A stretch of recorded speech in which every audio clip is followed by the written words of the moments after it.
여러분 안녕하십니까?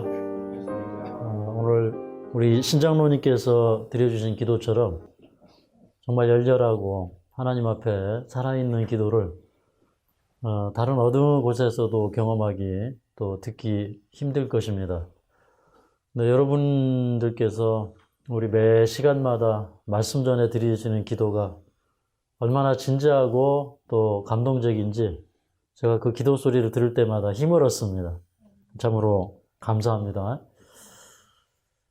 저는 이제 이스라엘 백성들의 출애굽 경험, 특별히 이제 유월절을 통해서 그들은 출애굽을 하게 되었는데 그 유월절의 경험이 무엇인가를 설명을 드리겠습니다. 그러면서 이제 구원은 현재적인 경험이라는 것입니다. 구원은 과거의 경험도 아니고 구원은 미래의 경험도 아니에요. 구원은 현재적인 구원입니다. 그래서 12회를 혈류병으로 앓던 여인이 예수님을 만지는 순간에 그 옷깃을 만지는 순간에 그 병이 나음을 입었던 것처럼 이제 오늘 우리가 믿음으로 우리 자신을 주님께 드리는 경험을 지금 이 시간에 한다면 구원은 즉각적으로 이르러 옵니다.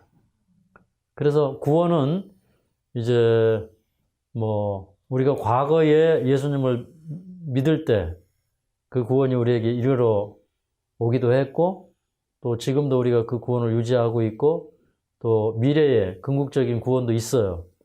그렇지만 제일 중요한 것은 지금 내가 예수님을 믿음으로 말미암아 이르러 오는 구원의 경험은 현재적이라고 하는 것입니다. 현재적인 역사예요. 우리 그걸 붙잡아야 됩니다. 그래서 그 구원은 지금도 일어나고 있습니다. 그 이스라엘 백성들을 이제 애굽의 포로에서 해방시키기 위해서 하나님께서 애굽에 10가지 재앙을 내리셨습니다. 그런데 10번째 재앙이 이제 그 애굽의 모든 장자들을 치는 재앙이었어요. 그래서 한밤중에 하나님의 천사가 애굽 땅을 지나갈 때 그 애굽 왕실을 비롯해서 이 애굽에 있는 모든 사람들의 장자들을 다 쳤어요. 그러니까 그 집안의 장자들을 다 쳤어요. 왜 그랬냐면 이스라엘은 하나님의 장자임에도 불구하고 바로가 그 장자를 노예로 붙들고 있고 놓아주지 않기 때문에 하나님께서 이제 재앙으로 치셨습니다. 그런데 그뿐만 아니고 이제 그 가축의 초태생, 이 짐승들의 초태생까지 다 쳤어요. 그리고 또 이제 그 애굽 사람들이 신으로 섬기고 있는 예를 들어서 그 황소신, 아피스신, 이런 여러 가지 신들이 있었거든요. 그런데 그 신들을 또 쳤어요. 그렇게 해서 이제 그 큰 두려움이 애굽 땅에 임하고 그 다음에 이제 가정마다 통곡 소리가 일어나고 그래서 이제 그 바로가 명을 내려서 아주 급히 이스라엘 백성들을 이제 비상조치해서 석방하는 그런 이제 영을 내리고 한밤중에 이스라엘 백성들은 애굽에서 탈출해서 나오게 됩니다.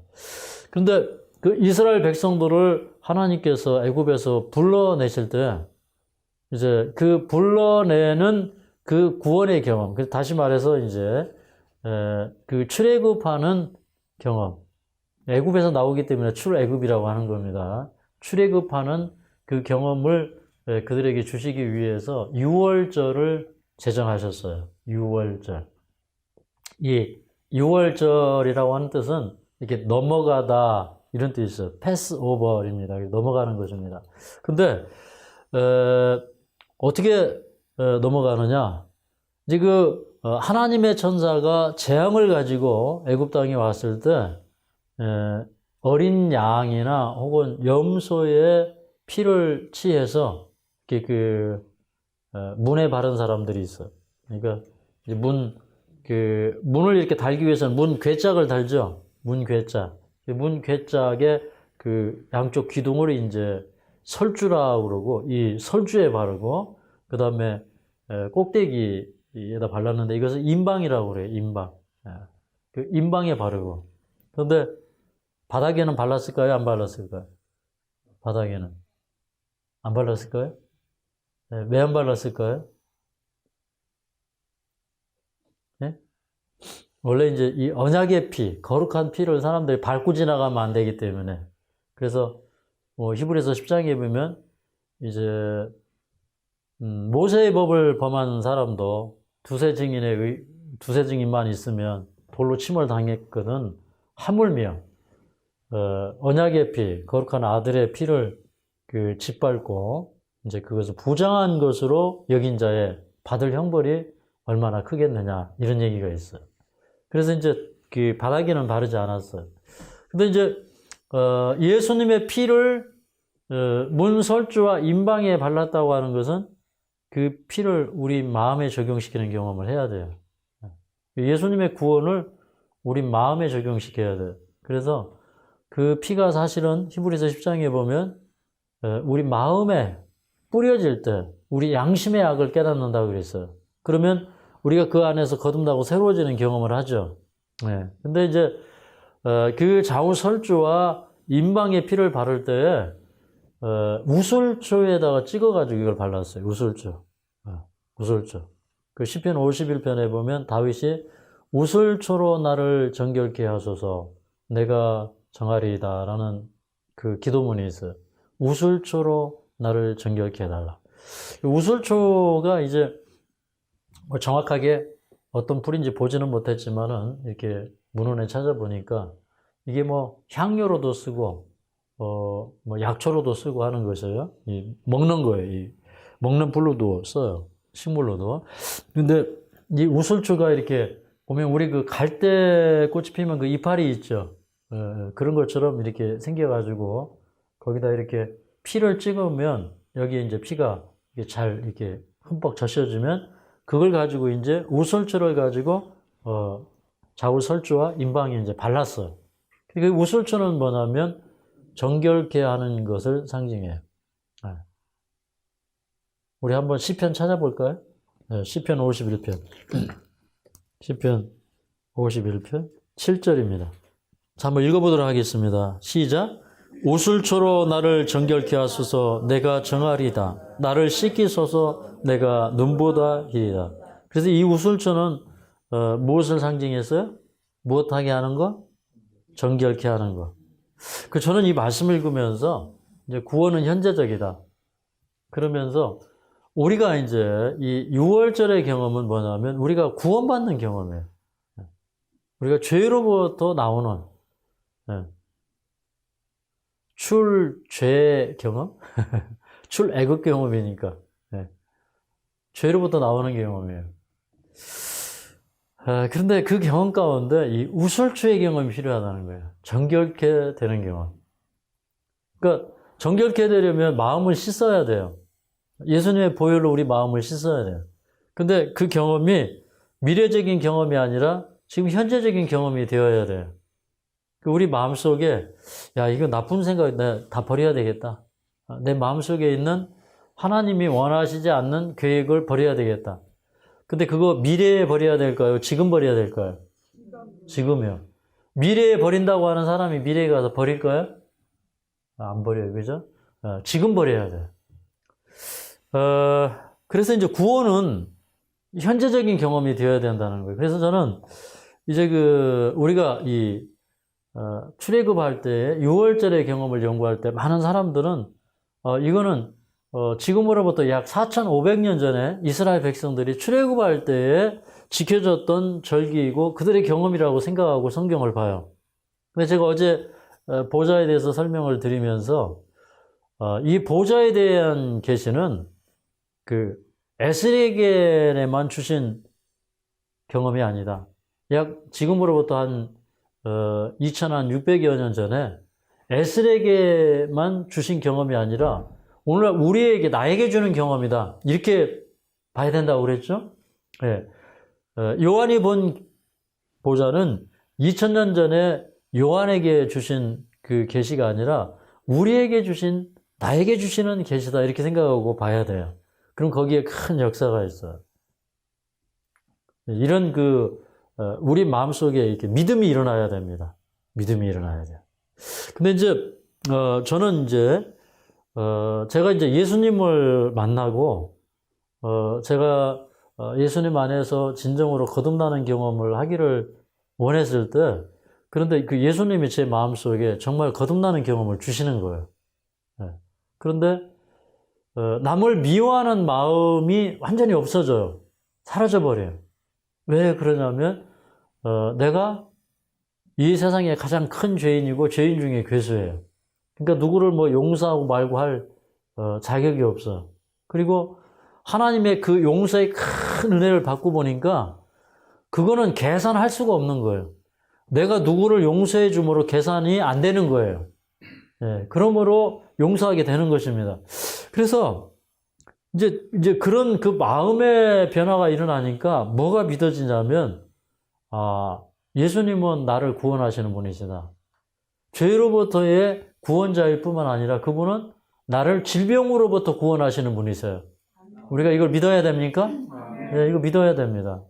심지어는 말이 안 되는 걸 믿어도 돼요. 말이 되는 걸 믿는 게 아닙니다. 말이 안 되는 걸 믿어야 돼요. 저는 이런 경험도 했습니다. 제가 이제 20대 후반쯤에 이제 이 다리가 부러졌어. 교통사고로. 그래서 뭐 그때 이제 아주 집안이 난리가 났어요. 며칠 전에 우리 그 둘째 여동생하고 그 얘기를 하다가 오빠 옛날에 오빠가 다쳤다고 그래서 내가 울면서 서울 올라가던 기억이 난다고 그래요. 근데 그때 제가 이 교통사고로 그 왼쪽 무릎에서부터 이 대퇴부까지 그냥 제가 타우나를 타고 가다가 이 타우나가 그 구형 코란도 9인승하고 부딪히는 바람에 그것도 내리막길에서 9명을 타고 내려오는 코란도하고 부딪혔으니 뭐 이 타우나 그 앞에 그 종이쪽 같은 이 차가 얼마나 많이 심하게 부서졌겠습니까? 그래서 이제 콱 하고 이 본네트가 이제 먹어 들어올 때 제 다리가 완전히 박살난 걸 느꼈어요. 근데 이제 그 순간에 사고 나는 순간에 주님이 저를 찾아오는 걸 느꼈습니다. 내가 너를 사랑한다는 그런 그 성령의 음성을 저는 듣게 되었어. 그러면서 이제 큰 빛이 와서 저를 이렇게 생명싸기 속에 싸매는 것처럼 싸매는 것을 저는 느꼈습니다. 근데 이제 제가 병원에 가서 이제 대수술을 하게 됩니다. 근데 그런 수술실에 들어갈 때도 얼마나 마음속에 평안이 넘쳤는지 몰라요. 그래서 이제 저는 웃으면서 수술을 받게 되었습니다. 그래서 이제 수술하시는 분에게 웃으면서 시간이 많이 걸려들어도 천천히 잘 맞춰주십시오. 그랬더니 이 유 과장님이라는 분이 제가 이제 그때부터 이제 유 씨하고 인연이 깊은가 봐요. 그래서 이제 우리 집사람이 유 씨잖아요, 그죠? 근데 이제 이분이 기도합시다 그러는 거예요. 그래서 저는 아니 수술실에 들어가는데 의사 선생님이 기도해주는 의사가 대한민국에 얼마나 있겠습니까, 그죠? 근데 그때 저는 너무 기뻤어요. 그리고 이제 수술 끝났습니다. 깨어나니까. 그런데 아니 깨어나서 이렇게 보니까 다리가요 이렇게 흔들려야 되잖아요, 이 무릎이라는 게. 근데 아니 옆으로 흔들어 보니까 이게 옆으로 또 막 흔들려요, 이 무릎에서 옆으로 막 흔들려요. 그래가지고 제가 이 문제를 놓고 하나님 앞에 간절히 기도하게 되었습니다. 하나님, 제가 이렇게 무릎이 사방으로 흔들려서는 복음을 못 전합니다. 그러니 하나님의 능력으로 이 흔들리는 걸 잡아주십시오. 이렇게 기도하게 되었어요. 근데 그날이 이제 그 의사 선생님이 이제 아침에 이제 뭐라고 그러죠? 이렇게 뭐 신방 돈다고 그러나요? 예, 예. 회진 돌죠, 회진. 예, 회진하죠. 병원 간 지가 오래돼서. 회진 왔어. 이 다리가 왜 이렇게 흔들립니까? 그랬더니, 그거 십자 인대가 다 늘어나서 그런데, 보름 뒤에 수술을 합시다 그러는 거예요. 20일 뒤인지 보름 뒤인지 수술하자고 그랬어요. 근데, 저는 그냥 안 되겠더라고요. 하나님께 매달렸어요. 근데 이틀 만에 다 솔아버렸어요. 수술 안 하고 끝났습니다. 예, 의사 선생님도 수술하겠다는 계획을 잊어버렸고, 저도 잊어버렸어요. 그리고 이제 지금까지 괜찮습니다. 그러니까 우리가 간절한 마음이 있어야 돼요. 하나님의 구원을 부르짖는 간절한 마음. 네. 우리 이제 신장로님이 기도하시는 그 음성을 들으면서 저는 이제 이런 생각을 했어요. 야, 우리 신장로님이 지금 이런 마음으로 건강해져서 말씀을 전한다 보면 살아있는 말씀이 나오겠다. 살아있는 말씀이 선포되겠다. 이런 생각이 드는 거예요. 그래서 제가 이제 속으로 지금 우리 신장로님을 고쳐주십시오. 속에 막 기도하는 거예요. 예. 그러니까 저는 우리 신장로님께서 이제 여기 하늘마을을 참 좋아하시고 참 여기 오게 된 것을 감사하고 그러시는데 이런 은혜가 벌써 우리 신장로님을 치료하고 있음을 저는 믿습니다.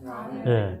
우리 이제 며칠 전에 사모님이 이제 우리 장로님 살도 빠지고 염려가 돼서 전화를 하셨거든요. 근데 우리가 좀 더 기다려보자. 이 디톡스를 하면 살이 빠진다 이렇게 얘기를 했는데 근데 우리는 하나님이 우리의 치료자 되심을 믿어야 돼요. 예. 그래서 여러분 모두가 여기에서 이제 예수님을 진정으로 체험하시고 여러분이 이 세상에 어떤 마귀의 역사와 능력도 막을 수 없는 살아있는 탄원과 기도가 여러분의 입에서 터져나오기를 간절히 기도합니다. 예.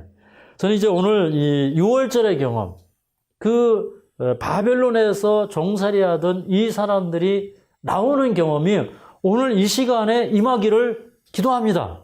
예. 오늘 이 시간에도 우리가 그 삶과 죽음의 갈림길에서 이제 하나님의 은혜로 말미암아 우리가 구원받을 수 있는 것이에요. 믿습니까? 예. 우리 육적인 구원뿐만 아니라 영생의 구원을 주시는 하나님의 역사를 저는 믿습니다. 우리 출애굽기 12장에 있는 말씀을 우리가 함께 읽도록 하겠습니다. 출애굽기 12장. 자, 함께 읽습니다. 시작.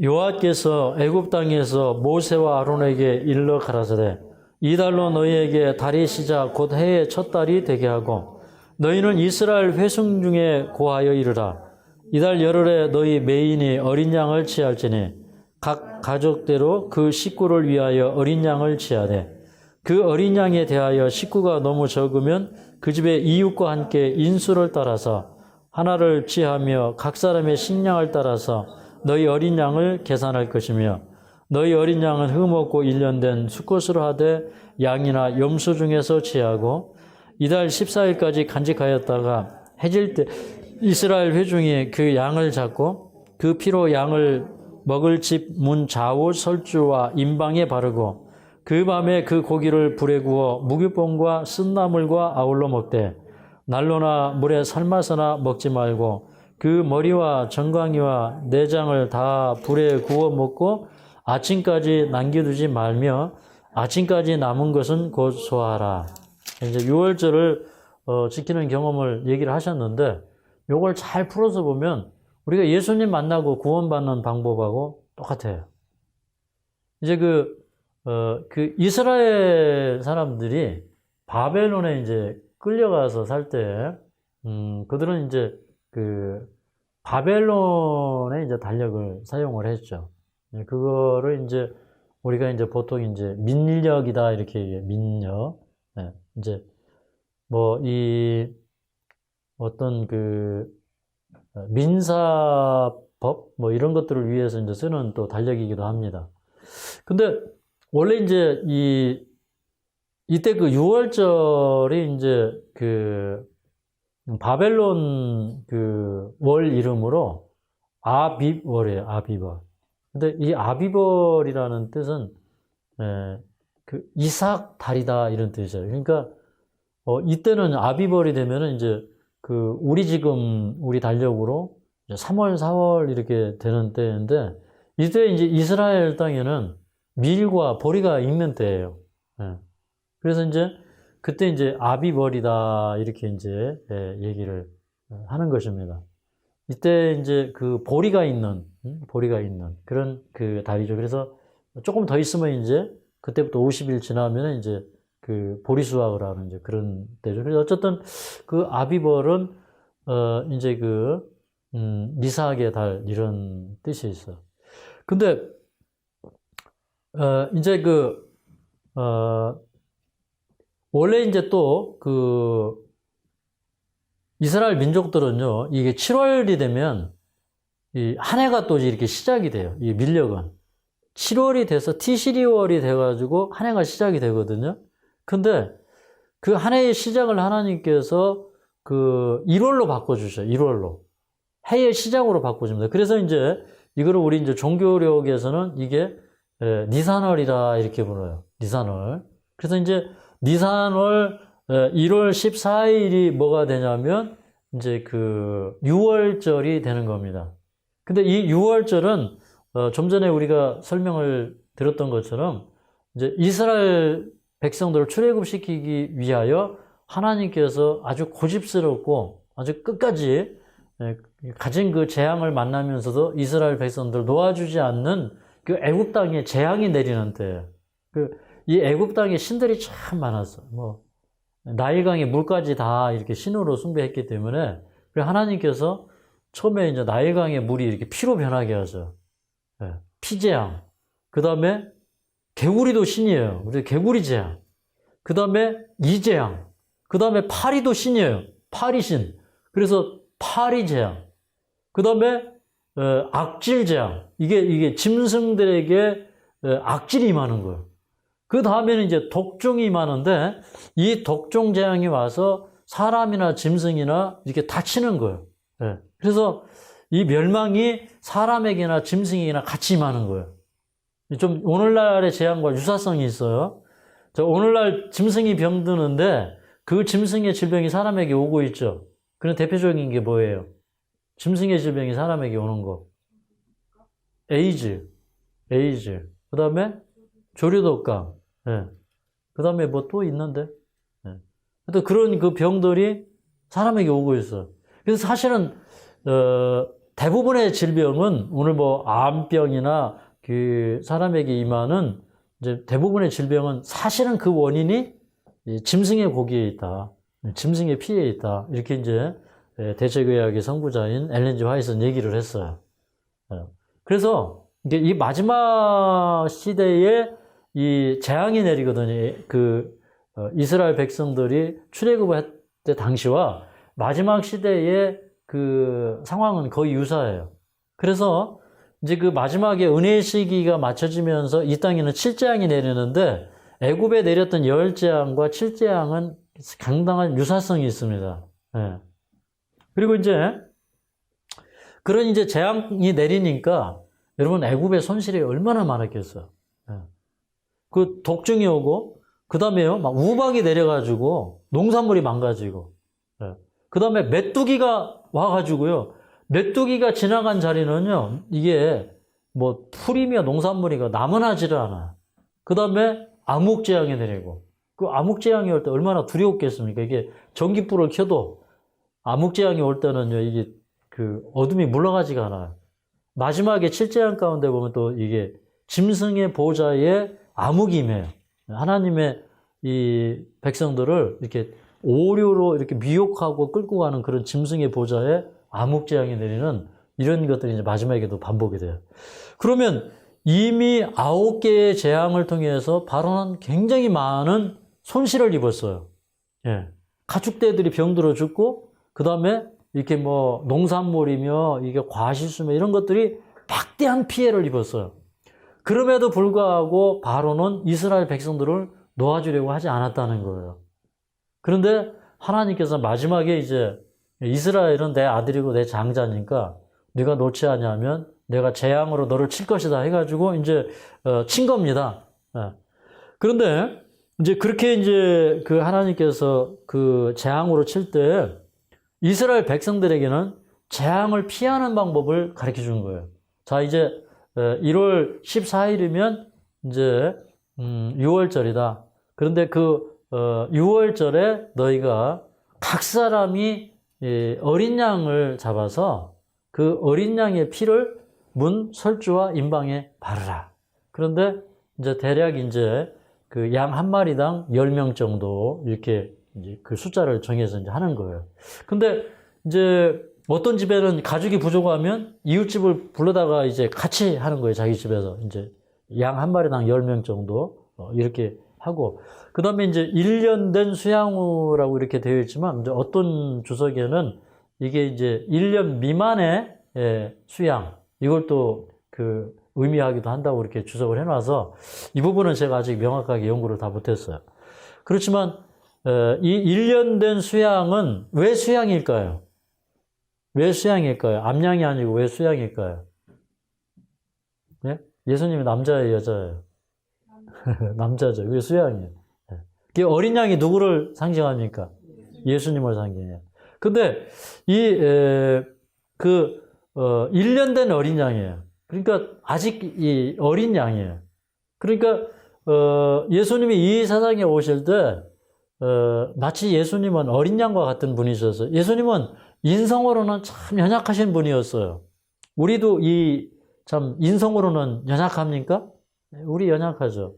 그런 분이었어요. 그리고 그 어린 양을 이제 잡기 위해서 어린 양을 선별할 때에 아주 흠없는 것을, 그러니까 그 건강하고 아주 흠이 없고 이런 거를 이제 양을 준비를 했어요. 왜요? 왜 그랬을까요? 예수님이 흠이 있었을까요? 없었을까요?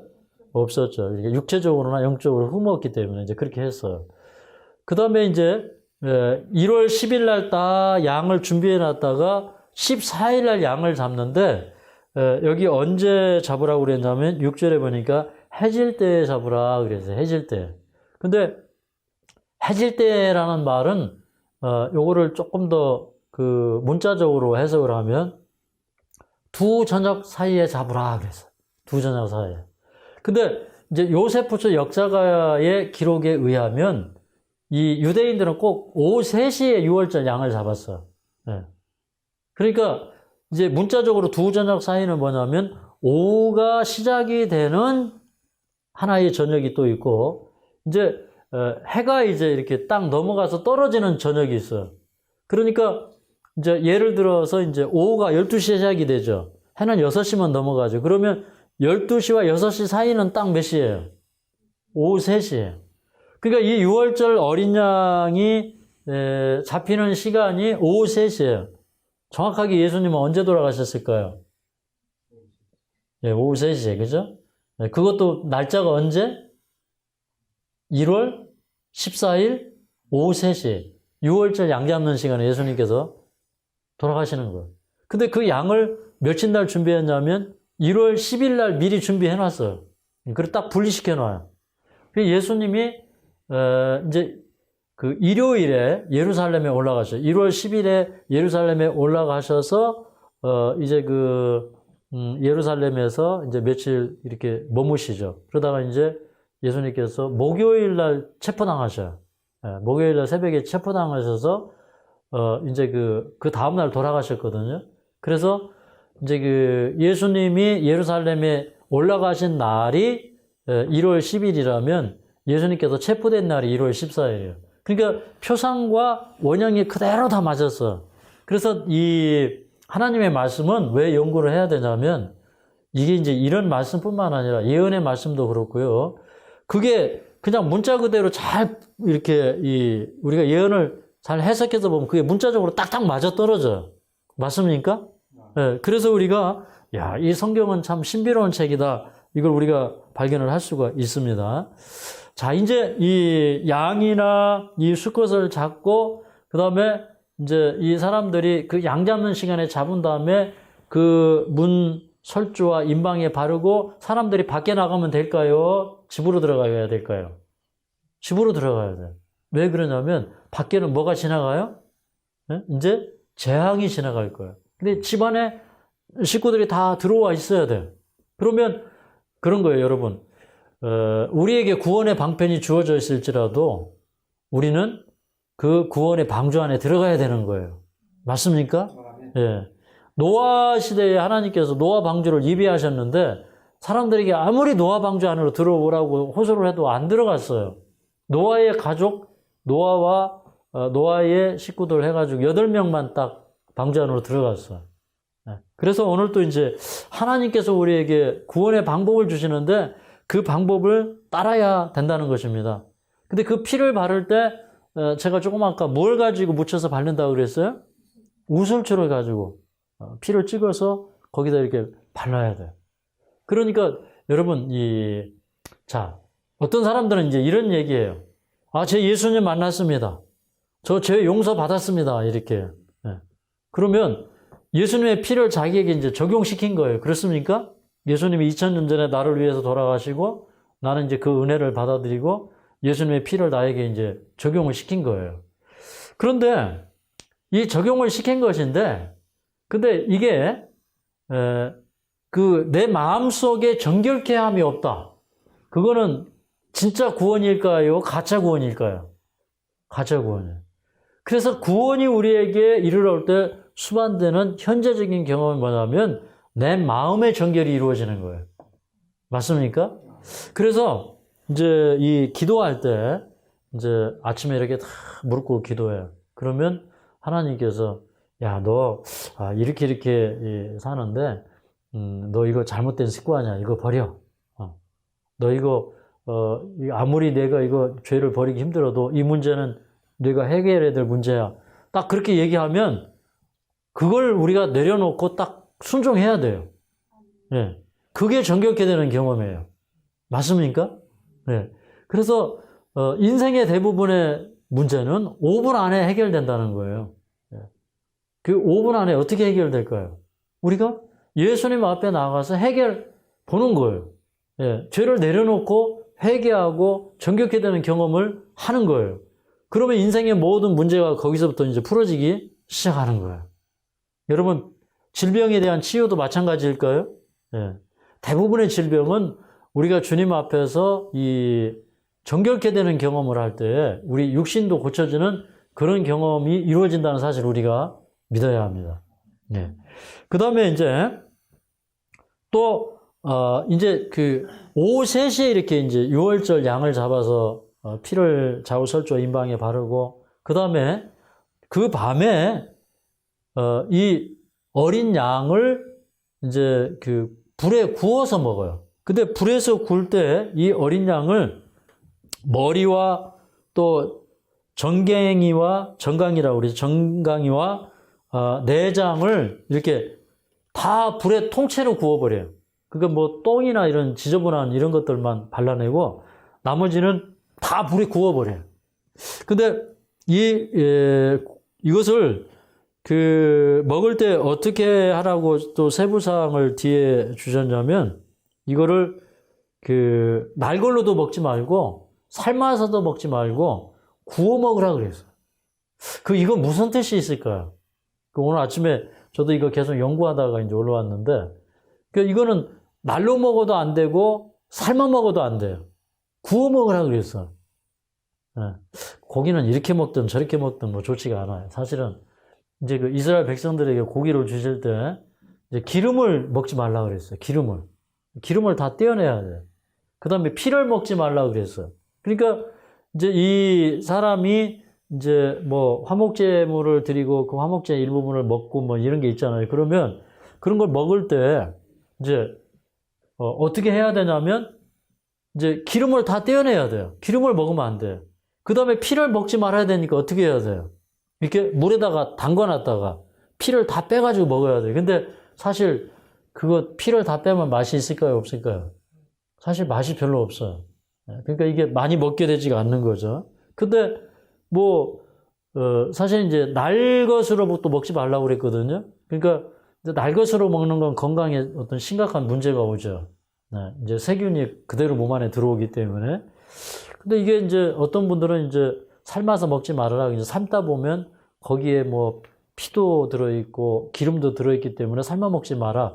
그렇게 이제 또 보시는 분들도 계신데 제가 볼 때는 좀 설득력이 떨어져요.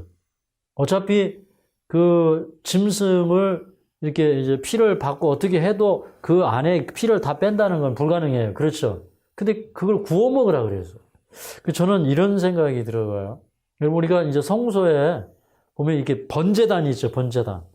이 번제단은 이렇게 양을 잡아서 태우는 곳이에요. 번제로.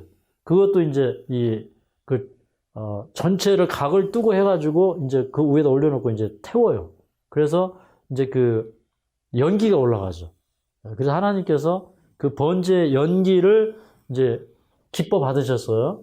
그런데 저는 이제 그 예수님께서 십자가에 달려 돌아가실 때 마치 번제단에서 이 제물이 불로 막 태워진 것처럼 예수님께서 우리를 위해서 받으신 그 정제는 정말 불로 묘사하기에 적절하지 않는 그런 좀 혹독한 시련이고 고통이 아니었나 이런 생각이 들어요.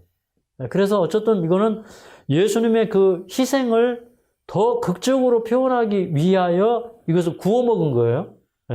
피는 또 빼가지고 따로 분리시켜서 이 바르고 또 뭐 기름도 거기에 태워버리고 이제 이런 것들은 전부 예수님의 희생을 극적으로 이제 드러내기 위해서 그렇게 했다는 것입니다.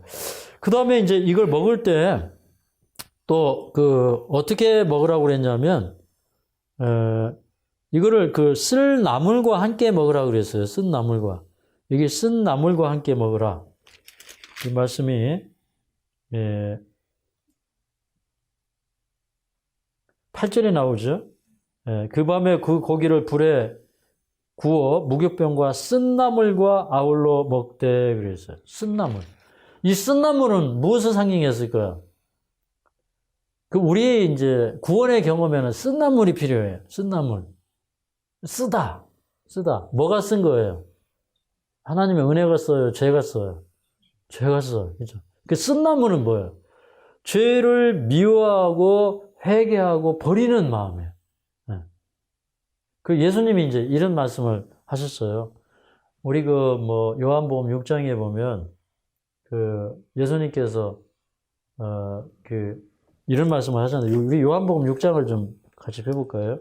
35절을 좀 읽겠습니다. 35절. 시작. 예수께서 가라사대 내가 곧 생명의 떡이니 내게 오는 자는 결코 줄이지 아니할 터이요 나를 먹는 자는 영원히 목마르지 아니하리라. 여기 또 예수님이 뭐라고 그랬냐면 생명의 떡이다 그랬어요. 우리가 이제 이 6월절 양을 먹을 때는 또 이 쓴나물과 더불어서 뭘 먹었냐면 무교병을 먹었어요. 무교병. 근데 이 무교병은 떡인데 누룩이 들어가지 않은 떡이에요. 여러분 누룩이 안 들어간 떡이 맛있을까요? 맛이 없을까요? 네. 그래서 신명기 16장 3절에 보면 이 무교병을 고난의 떡이다 그렇게 얘기했어요. 떡을 먹는데 맛없는 떡을 먹은 거예요. 그러면 우리가 이제 그런 거예요. 우리는 어때요? 음식이 맛있어야죠. 그렇죠. 근데 어떤 때는 이제 뭐 고기 반찬 먹다가 이제 우리 그 식물을 먹으려면 맛이 없잖아요. 가끔 고기 생각도 나고. 근데 이 이스라엘 백성들이 그 떡을 먹을 때 맛있는 떡을 먹은 게 아니에요. 그 무교병은 누룩이 들어가지 않았기 때문에 이게 맛이 없는 떡이에요. 퍽퍽한 떡이에요. 이 고난의 떡을 상징했어요. 그렇기 때문에 우리는 이제 우리가 주님 앞에 회개하고 돌아가는 과정에서 이 음식이 나하고 잘 안 맞아도 어떻게 해야 돼요? 우리는 회개하는 마음으로 그걸 먹어야 돼요. 맞습니까? 네. 우리 이 생애 가운데 우리가 이 세상에서 오락을 하고 이 세상을 즐기다 보면요. 이제 그런 걸 좀 해보고 싶은 그런 생각이 들죠. 이제 저희가 이제 성우 리조트 웰리를 가끔 이제 사우나를 가요. 근데 이제 제가 우리 집사람한테 사람들 스키 타는 걸 보고 당신 스키 타는 거 좋아하냐고 스키 타봤냐고 이렇게 물어봤어요. 그랬더니 하는 얘기가 저거는 저런 사람들이 타는 거지 나하고는 상관이 없다고 그래요. 그러니까 정확하게 생각이 안 나는데 어쨌든 팔자 좋은 사람들이 타는 게 스키다 이제 이런 식으로 얘기하면서 나는 저하고 저런 거하고 상관이 없다 이제 이렇게 얘기를 했는데 근데 우리가 예수님을 알게 되면 옛날에 이렇게 즐기던 거 내가 좋아했던 거 이런 거를 포기하게 돼요. 예를 들어서 이제 우리 여기 조금 넘어가면은 올스타 골프장이 있죠. 예. 근데 골프장이 텅텅 비었어요. 평일에 가면 아마 쌀 거예요. 모르기는 한데. 근데 저는 골프를 쳐봤을까요? 안 쳐봤을까요? 안 쳐봤을 것 같아요? 네, 확실합니까? 저 골프 한 번도 안 쳐봤어.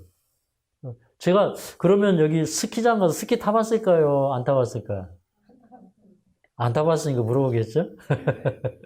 저는 사실 스키도 안 타보고 뭐 골프도 안 쳐봤어요. 그런데 제가 이제 제 자신을 하나님께 드리면서 내가 돈이 있다고, 이 돈이 있어도 내 돈이 아니잖아요.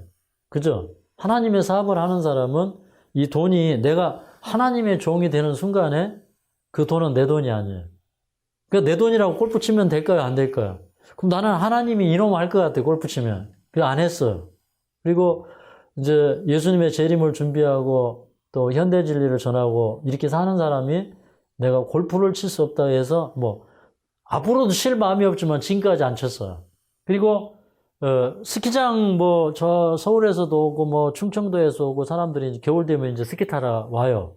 근데 저는 지금까지 한 번도 스키를 타본 적이 없어요. 우리 이제 손주가 오면 눈썰매 타러 가요. 눈썰매. 눈썰매는 좀 타본 적이 있어요. 우리 손주하고 놀아주느라고. 제가 스키는 타본 적이 없어요. 그러니까 이게 사실은 억지로 되는 경험이 아니에요. 내 속에서 뭔가 더 중요한 가치를 발견한 거예요. 맞습니까? 내가 뭔가 이제 예수님을 만나고 나니까 제 마음속에 어떤 마음이 생겼냐면, 야, 이거 개혁을 해야 되겠다. 개혁을 해야 돼. 그래서 제가 이제 20대 때 이제 이런 경험이 있어요. 내가 이 TV가 왼수다. 이 TV 때문에 내가 말씀 못 보고 그러니까 TV를 버려야 되겠다. 그래가지고 어느 날 제가 TV를 딱 뽑아다가 쓰레기통에다 버리고, 쓰레기장에 버리고, 그것도 이게 다시 나오면 안 되니까 물 갖다가 그 뒤에다가 막 흥건하게 버놨어. 그런데 이제 우리 가족 중에 한 사람이 이제 돌아오더니, 이 TV를 막 갖다 버렸다고 막 야단을 치면서, TV를 갖다가 다시 꼽으니까 또 나오는 거예요. 햇빛이 짱짱 나가지고 뒤가 다 물 분 게 말라버렸어요. 고장이 안 났어요. 근데 어쨌든 제가 이제 그런 시도를 여러 번 한 다음에 이제 우리 집사람하고 결혼을 해가지고는 제가 TV 샀을까요? 안 샀을까요? 네? 안 샀어요. 네, 안 샀어요. 안 사고 제가 한 10년, 15년을 TV 없이 살았어요. 그러다가 이제 한 2, 3년 됐나요? 2, 3년 전에 이제 이 TV를 달기는 달았는데 이 TV가 이제 모니터로도 써요. 우리 이제 촬영할 때 앞에다 놓고 이렇게 보고 이제 다용도로 이제 해서 뉴스도 한번 보긴 봐야 되겠다 싶어서 사긴 샀는데 제가 어제 말씀드렸잖아요. 제가 한 6개월 안 봤다고. 근데 이 6월절을 보내는 사람들이 쓴나물을 먹고 무교병을 먹은 거예요. 그러니까 그런 속에서 하나님이 이스라엘 백성들에게 뭘 요구하시는 거냐면 너희가 이 종살이에서 해방되는 이 해방은 이 애굽의 문화와 죄의 종살이로부터 해방되는 거기 때문에 너희가 참회의 시간을 가지라는 거예요. 내가 너희를 구원하기 위하여 얼마나 큰 희생을 너희에게 지불하는지 아느냐. 그래서 이제 이스라엘 백성들이 6월절에 어린 양을 잡아서 드리던 것을 기념하기 위해서 이스라엘 백성들은요, 장자는 전부 그때부터 속전을 드렸어요, 속전. 예. 속전은 뭐냐면, 사실은 이 세상을 구원하기 위해서 하나님의 아들이 이 세상에 오신 거예요. 그러니까 하늘도 굉장히 값비싼 값을 치른 거예요.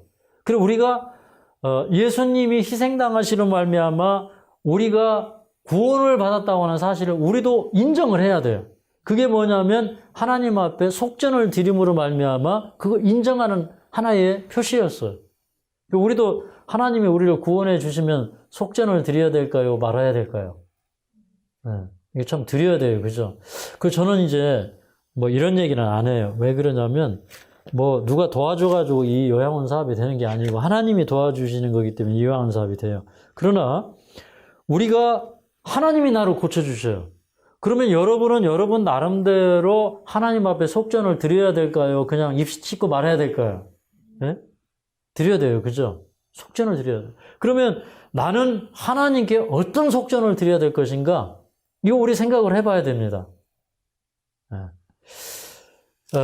그리고 이제 우리 출애굽기 12장으로 이제 다시 돌아가 보면 이제 이 6월절이 진행되는 동안에 이제 그 18절, 19절 보면 이제 6월절 그 밤에 이제 6월절이 14일이거든요. 근데 이 유대인의 이 달력을 보면 저녁부터는 그 다음 날이 돼요.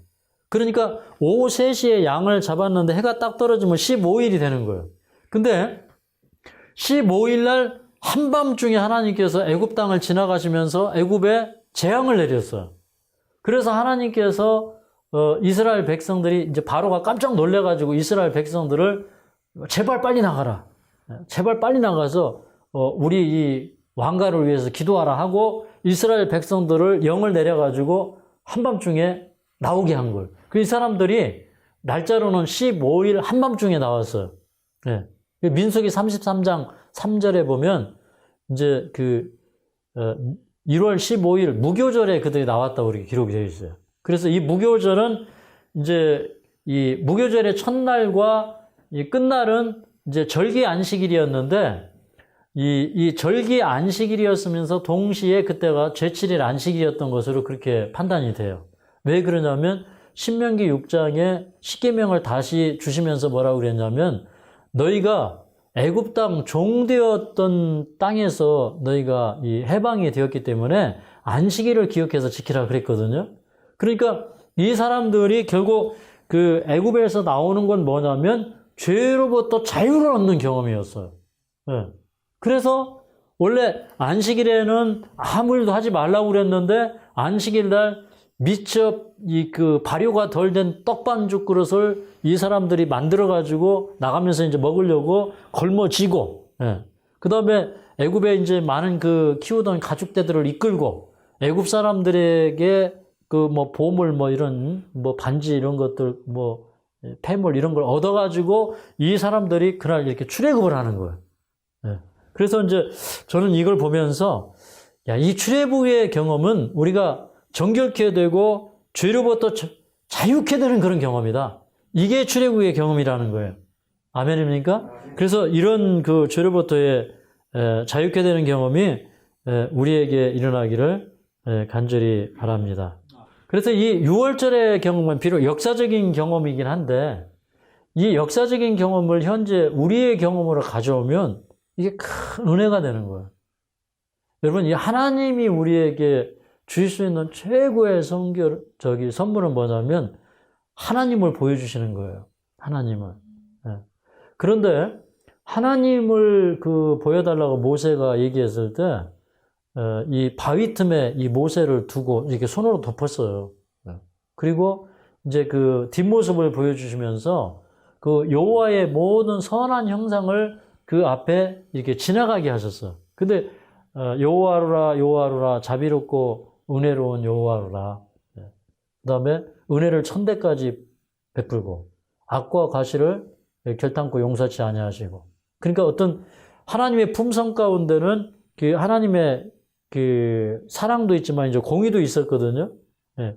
그런데 이제 하나님의 모습을 보여달라고 하기 위해서 결국에는 모세가 본 것이 뭐냐면 하나님의 품성을 본 거예요. 그럼 우리가 하나님을 본다는 건 뭐냐면 하나님은 보니까 참 거룩하신 분이구나. 하나님은 사랑이 충만하신 분이구나. 성결하신 분이구나.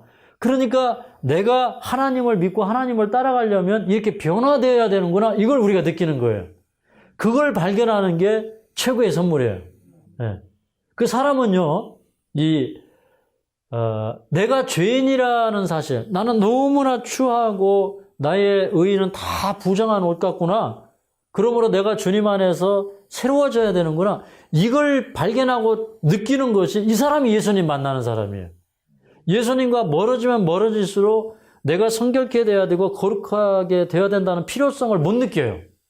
그걸 못 느끼고 사는 사람들은 구원의 경험이 없는 사람들이에요.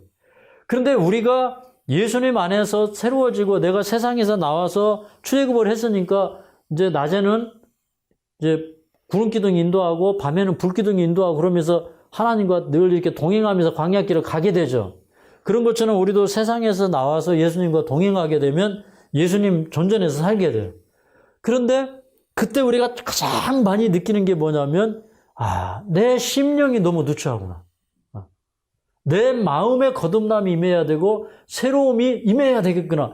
이거를 느끼는 거예요. 이거를. 이제 이거를 못 느끼는 게 이게 최고의 질병이에요. 예. 그래서 어떤 사람이 구원받기가 어려울까요? 어떤 사람이? 어떻게 보면요. 밖에 나와서 도둑질하고 깡패질하고 다니고 나쁜 짓 하고 다니는 사람들은요. 자기를 다 자타가 공인하는 죄인이기 때문에 자기가 정말 형편없는 사람이라는 걸 알아요. 그런데 어릴 때부터 도덕교육 잘 받고 그 안에서 세련되게 커온 사람들은 자기가 죄인이라는 걸 느낄까요? 안 느낄까요? 잘 못 느끼게 해요. 그래서 하나님의 말씀으로 돌아가서 하나님의 말씀에 순결한 것에 대하여 눈을 떠야 돼요. 거기서부터 새로운 역사가 이루어진다는 사실을 기억하시길 바라면서 말씀을 마치겠습니다. 마음에 가득한 의심을 깨치고 지극히 화평한 마음으로 찬송을 부르며 어린 양 예수의 깊이로 속죄함 얻었네. 속죄함 주의 손에 죄를 쏟겠네. 할렐루야 소리를 아파요 함께 찬송하세. 깊이로 속죄함 얻었네.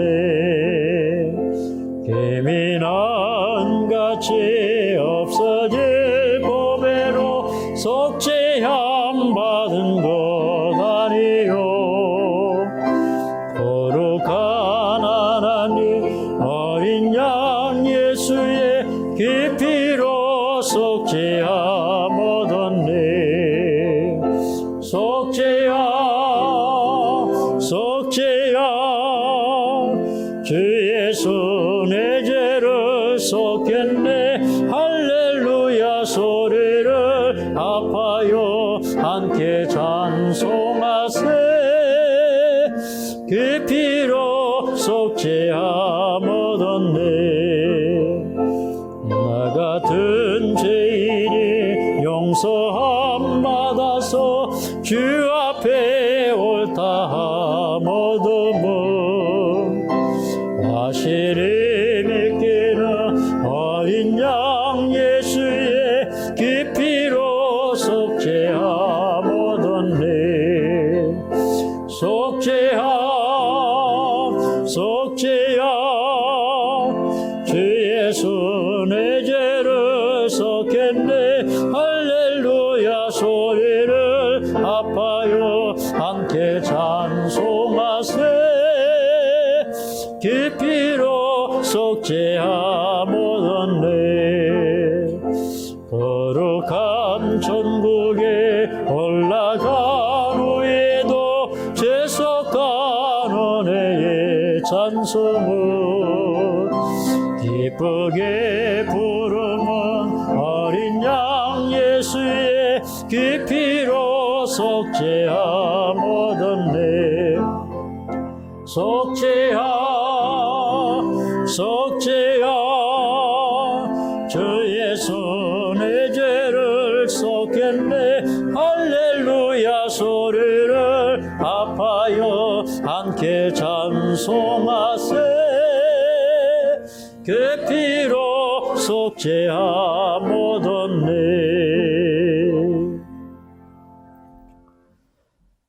자비로우신 우리 아버지, 참으로 유월절 경험을 통하여 하나님께서는 이스라엘 백성을 내 아들, 내 장자라고 말씀하셨습니다.